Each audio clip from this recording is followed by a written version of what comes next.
How you doing? I'm fine. I cut my hair. I cut my hair. Anyway, that's not where I am. Bonjour if you're watching this Macheloni. That is Macheloni is in the morning in Chivenda. And Bon Apremidi if you're watching it in the afternoon or whenever you are watching this. Hello. Bonani nonke emakhaya.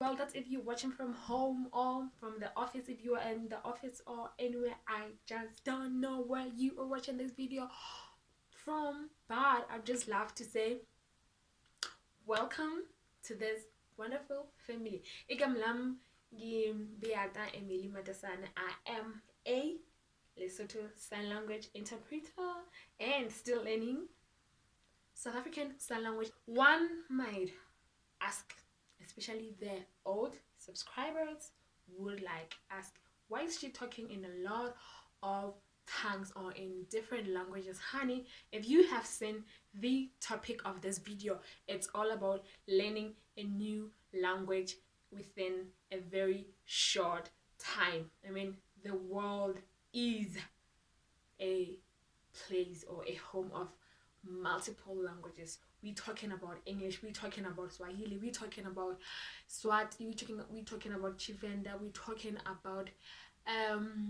Sesotho, we're talking about sign language, we're talking about, I mean, so many languages. Okay, so it's not good for one person to learn one language. I know I've said this before, but honey, I still say it again. I'm saying it again. Please do not restrict yourself by learning or knowing only one language. Well, unless, I'm still saying it again, unless you are planning to stay where you are, you're planning not to socialize with other people, you're planning not to expand your business or not to start a business, because truth be told, this world is revolving, and with the use of technology, you need to learn or to know at least about two languages plus two. Let me say plus two languages. Let me say the first one, well, in no particular order, but then I'm going to name it the first one. The first one has to deal with setting a goal. Why are you setting a goal? Because you need to learn, or you need to know why you really want to learn this language. What is the motive behind? What is the motive behind? This motive is the one that is going to help you, push you to achieve your goal. For instance, if you want to save money, but you have no goal, you're just saving this money because you need to save, then you're not going to be able to save that money. But if you say, I want to save this money because I want to buy a certain phone of this amount, or I want to buy a certain food maybe, or I want to buy a house, or I want to buy a car costing this much, and you need to know the cost of that. Don't just save because of saving, but you save and you want to say, okay, fine, let me say I'm saving something like 100 rand, then after achieving this, I want to buy this that costs this amount that I saved. Same thing applies to languages. You need to learn, or you need to know your goal. Why do you want to learn this? Probably my goal was, or is, I don't know, my goal is to ensure that there is quality and inclusive education, because I am a qualified teacher apart from being a sign language interpreter. So I wanted to ensure that there is going to be inclusive education. And ever since I've worked, it's been 5 years, exactly 5 years, 5 years in this department of interpreting, sign language interpreting, I have dealt with a lot of schools, or I am in the education sector, and I don't want to go anywhere. No, I don't. I don't want to go anywhere that is not related to education, because that was my goal. And you work very hard to attain or to achieve that goal, because you have set that goal for yourself as a person. The second one is you need to know the culture of those people. Let me say, you want to learn Mandarin, you need to know the culture of the Chinese people. If you want to learn Sesotho, you need to know the culture of Basotho. If you want to learn sign language, you need to know the culture of those deaf people in that community. Remember, sign language is not universal. That one you need to know. So if you know the culture of a particular nation that you want to learn its language, it's a bit easier for you to understand why these people behave this way. So if you just learn without associating yourself with their culture, it's not going to be easy at all. You can still do that, but it's not going to be easy, and it's going to be a very hard journey, as I say. And learning their culture makes it very easy for you to be like, okay, so this is why these people behave this way, or this is why these people do these things this certain way, because they're going to do things a different way from the one that you are used to, or from the one that you do, especially if it's a different language, of course. And we're talking about a different language right now. We're not talking about any other language other than that one. So the other one is learn the right words. I mean, how many words do we think are there in a dictionary, in an English dictionary? I don't even know. I don't even want to say I'm pretty much sure about it. There are multiple number of words, and I must say, even someone who is very much educated, someone who is a professor, someone, who is educated, of course, I cannot say that person knows all those words in that dictionary. No, he or she doesn't know them. Why? Because he made sure that he learned the right words. For instance, it's funny, I know, for me. Like I said, I have 5 years in the sign language interpreting department, or in the sign language interpreting field. But trust me, I don't even know how to sign an insult, because it's not something that I wanted to learn. I wanted to learn educational jargon more than any other thing.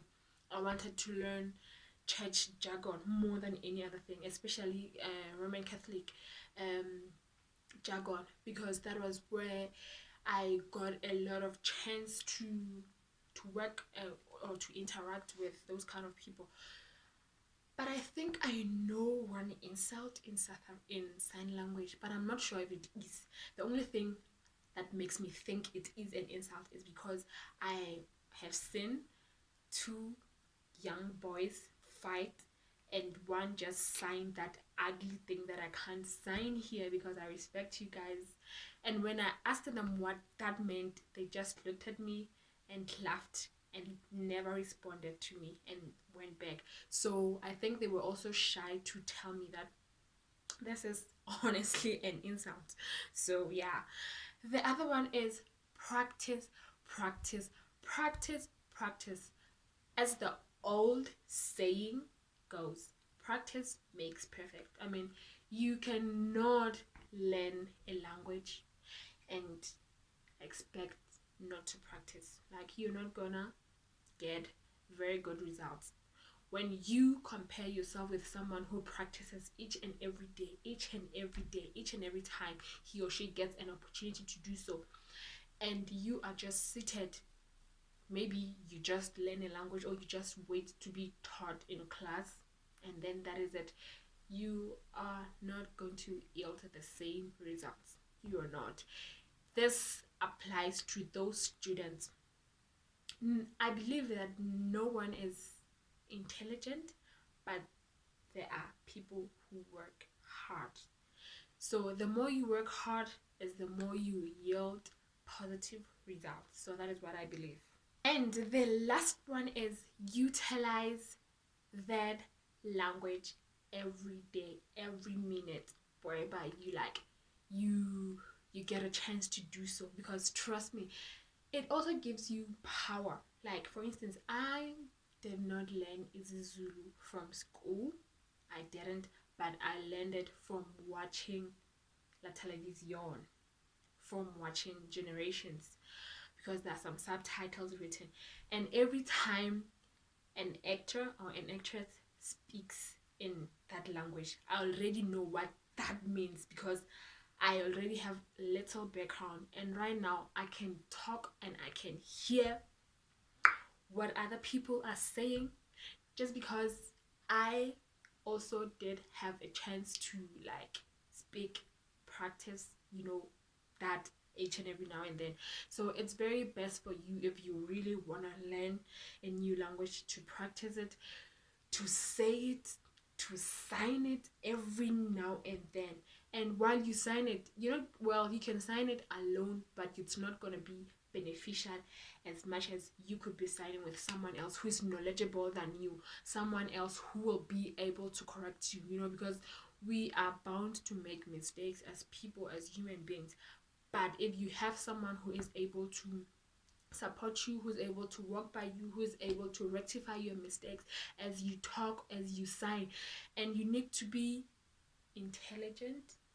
No, you need to be intelligent, but you need to be smart while opting for that kind of person who will be helping you. You can't just help someone who is just not knowledgeable. Yeah, let me just put it in that way. Who is not fully knowledgeable about that language. You need to check, or you need to find someone who is fully knowledgeable about that. Anyway, kamanda for watching this video. I hope it was very insightful. If you have any other questions, please comment down below, and please follow me on my social media platforms. Until we meet again next time, Yanifuna Kamanda. I love you.